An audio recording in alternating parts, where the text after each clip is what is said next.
ഒരു നീണ്ട ഇടവേളയ്ക്ക് ശേഷമാണ് ദില്ലി AICC ആസ്ഥാനത്ത് ഇത്ര വലിയ ആഘോഷങ്ങൾ കാണാൻ കഴിയുന്നത്. കാരണം 2019 തെരഞ്ഞെടുപ്പ് പരാജയത്തിന് പിന്നാലെ വലിയ ആഘോഷങ്ങൾക്കൊന്നുമുള്ള അവസരം തെരഞ്ഞെടുപ്പ് ഫലങ്ങൾ വരുമ്പോൾ കോൺഗ്രസിന് ഉണ്ടായിരുന്നില്ല. പക്ഷേ ഇത്തവണ 2024 ലോക്സഭാ തെരഞ്ഞെടുപ്പ് ഫലം വരുമ്പോൾ അങ്ങനെയല്ല സാഹചര്യം. ഒരു വലിയ ശക്തിയായി മാറാൻ കോൺഗ്രസിനും ഇന്ത്യ മുന്നണിയും കഴിഞ്ഞു. അതിന്റെ ഒരു ആഘോഷം നമുക്ക് ഇവിടെ കാണാൻ കഴിയും. പ്രവർത്തകരുടെ ഒരു വലിയ ആഘോഷ പ്രകടനങ്ങൾ, അവർ പാട്ടും അതോടൊപ്പം ഡാൻസും അതോടൊപ്പം തന്നെ മറ്റ് കലാപരിപാടികളൊക്കെ ഇവിടെ വലിയ രീതിയിൽ സജീവമാണ്. क्या कहना चाहता है?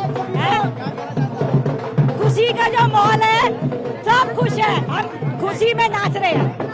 വലിയ സന്തോഷമുണ്ട് എന്നാണ് ഇവർ പറയുന്നത്. കാരണം കഴിഞ്ഞ കുറെ നാളുകൾ ആദ്യം സൂചിപ്പിച്ചതുപോലെ തന്നെ പല തെരഞ്ഞെടുപ്പുകൾ, നിയമസഭകളാകട്ടെ അല്ലെങ്കിൽ അതുമായി ബന്ധപ്പെട്ട മറ്റ് തെരഞ്ഞെടുപ്പുകളാകട്ടെ, അവിടെയൊന്നും വലിയ വിജയം കോൺഗ്രസ് ക്യാമ്പിൽ അവകാശപ്പെടാൻ കഴിയുന്ന പശ്ചാത്തലത്തിൽ ഇപ്പോൾ വന്ന ഈ വിജയത്തെ പരമാവധി ആഘോഷമാക്കി മാറ്റുകയാണ്. അധികാരത്തിലേക്ക് എത്താൻ ഇനിയും സീറ്റുകൾ ആവശ്യമുണ്ടെങ്കിലും ചർച്ചകൾ ആവശ്യമുണ്ടെങ്കിലും അതിലെല്ലാം അപ്പുറം ഇതൊരു അധികാരം നേടിയ പ്രതീതിയാണ് കോൺഗ്രസ് പ്രവർത്തകർക്ക് ഉണ്ടാക്കിയിരിക്കുന്നത്. നമുക്ക് ദൃശ്യങ്ങളിൽ കാണാൻ കഴിയും കോൺഗ്രസിന്റെ കൊടിതോരണങ്ങളൊക്കെ ഉണ്ട്. പ്രവർത്തകർ വലിയ ആവേശത്തിലാണ്. അല്പം മുമ്പാണ് സോണിയാഗാന്ധിയും അതോടൊപ്പം തന്നെ പ്രിയങ്ക ഗാന്ധിയും മല്ലികാർജ്ജുൻ ഖാർഗെയും രാഹുൽ ഗാന്ധിയും ഒക്കെ AICC ആസ്ഥാനത്ത് എത്തി വാർത്തകളെ മാധ്യമങ്ങളെ അഭിസംബോധന ചെയ്ത് ആ സന്തോഷം, പ്രവർത്തകരുടെ ഒരു സന്തോഷം നമുക്ക് പ്രായഭേദമന്യേ ആളുകൾ ഡാൻസ് ചെയ്യുന്നതൊക്കെ ദൃശ്യം കാണാൻ കഴിയും. അത്തരത്തിൽ AICC ആസ്ഥാനം കുറെ നാളത്തിന് ശേഷം സജീവമാണ്. വലിയ സന്തോഷമാണ് പ്രവർത്തകർക്ക്.